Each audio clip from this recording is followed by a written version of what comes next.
Hello, everybody. Welcome into Sports by GSMC Podcast Network. Today is Monday, September 16th. I hope everybody had a great weekend. We have a lot to get through. Some breaking news. Just a couple of hours ago, Bryce Young of the Carolina Panthers, the second-year quarterback, a man who has only started 18 games in his entire career, has just been benched for Andy Dalton. That is our top story today. We're also going to break down a lot of other week 2 topics in the NFL, as well as previewing the final game of the week between the Eagles and the Falcons happening tonight on Monday Night Football. But before we get into any of that, remember, if you would like to be an even bigger part of the show than you already are, all you need to do is go to gsmcpodcast.net. Or if you are on YouTube, you can use that super chat feature. If you do either of those two things, a message should pop up on the bottom of the screen for you, me, and everybody else around the world to see. If you do have a burning question about sports, anything at all that you would like to ask, go ahead and throw that in the comments. Throw it in the chat. I will get to it as soon as I possibly can. I appreciate everybody so much for sticking around, talking some sports with me here on a beautiful Monday afternoon. But like I was saying, we're going to start off with the breaking news coming out of the NFL as Bryce Young has officially been benched. Not something I expected to see or talk about this year.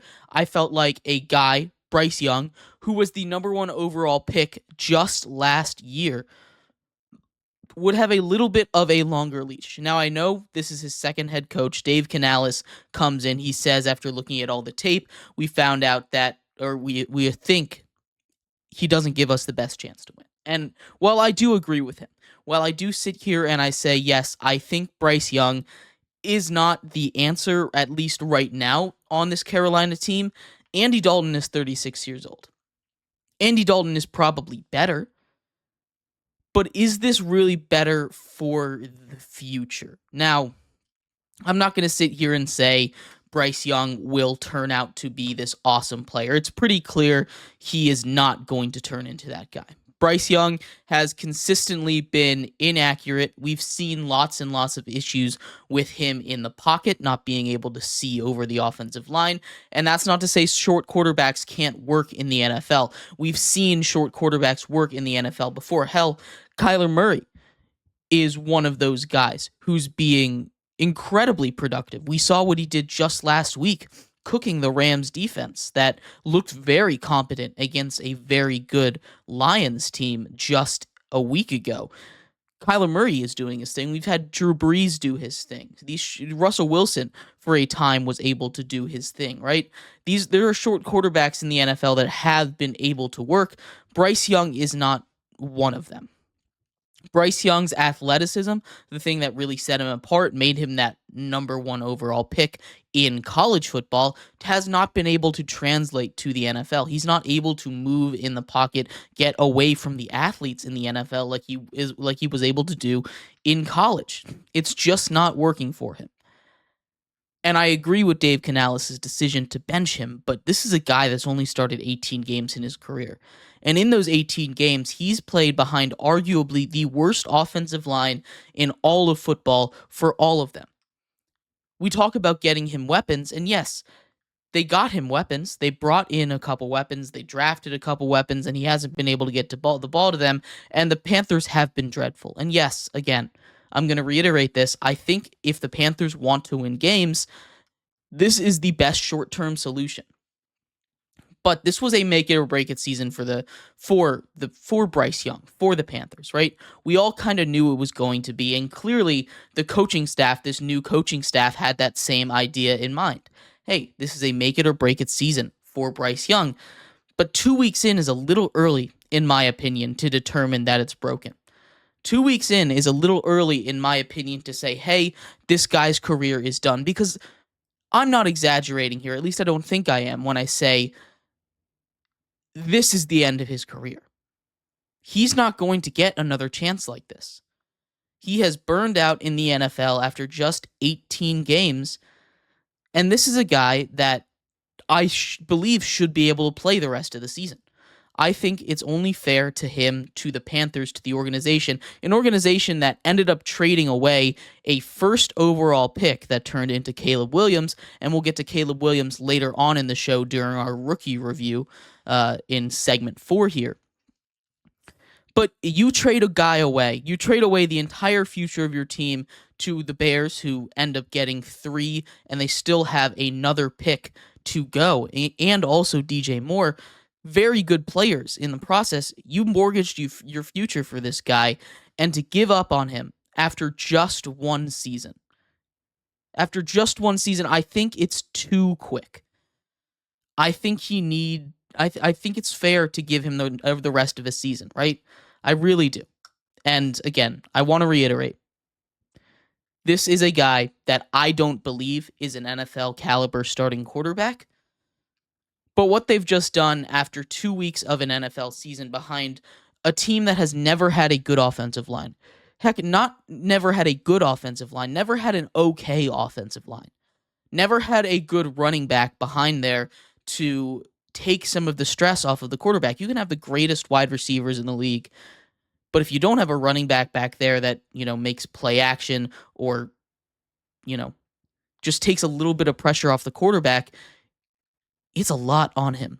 And again, I'll say it one more time. I don't think Bryce Young is better than Andy Dalton. Andy Dalton, even at 36, I think will have a better ability to push the ball downfield, get it to some of these playmaking receivers. But I don't think Bryce Young is this bad. I think if you got him in a situation, you got him behind the 49ers offensive line. You got him behind the Lions offensive line.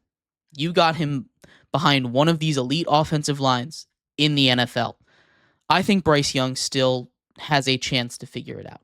But now that you've benched him in week 2, you've sentenced him to, at best, backup quarterback forever.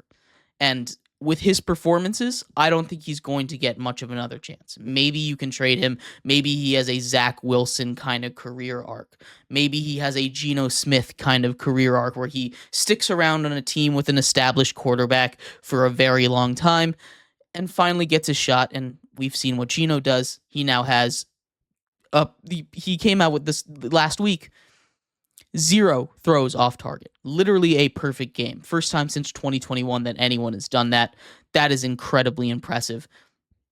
Geno Smith has turned into a great quarterback. Maybe we can see Bryce Young have that same kind of arc.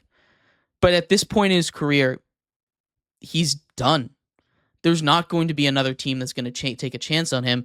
And the Panthers, by my estimation, by a lot of other people's estimations, I'm sure, are going to get that number 1 overall pick. Are going to draft another quarterback, and that's going to be wraps on Bryce Young's career. It was short.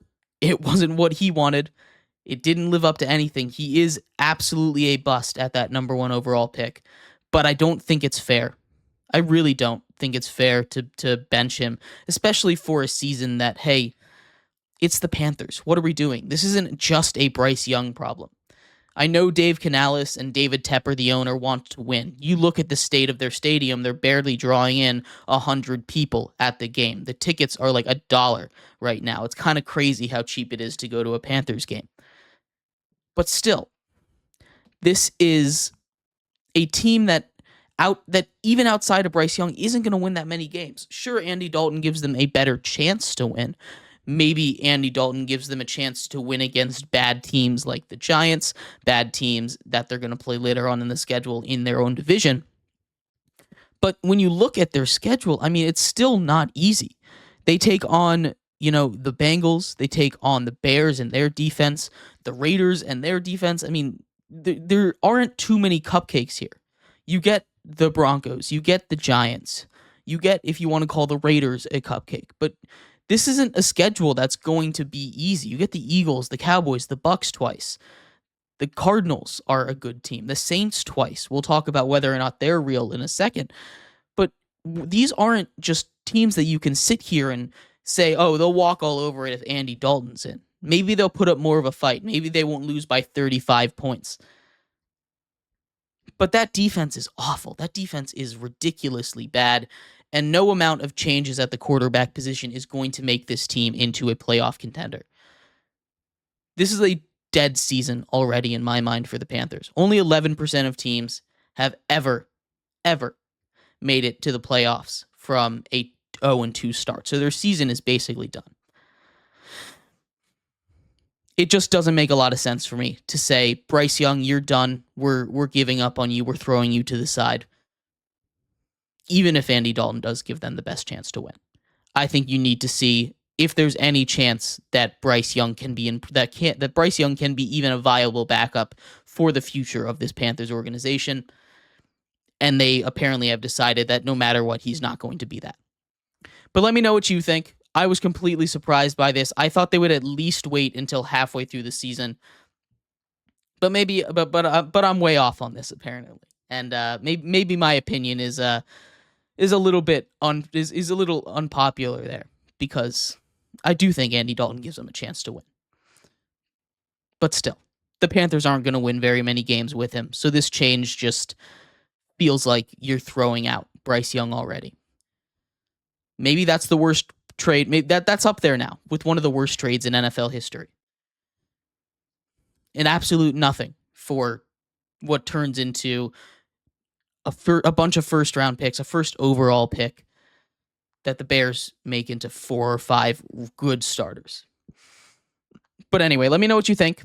We're going to take a quick break here. When we come back, we're going to continue to break down more Week 2 drama. In segment 2, we're going to take a look at the New Orleans Saints. The New Orleans Saints are a team that have scored over 40 points in both of their first 2 games. We'll talk about if that makes them real contenders after taking down the Cowboys, just dismantling them. So stick around for that. We'll be right back here on Sports by GSMC Podcast Network.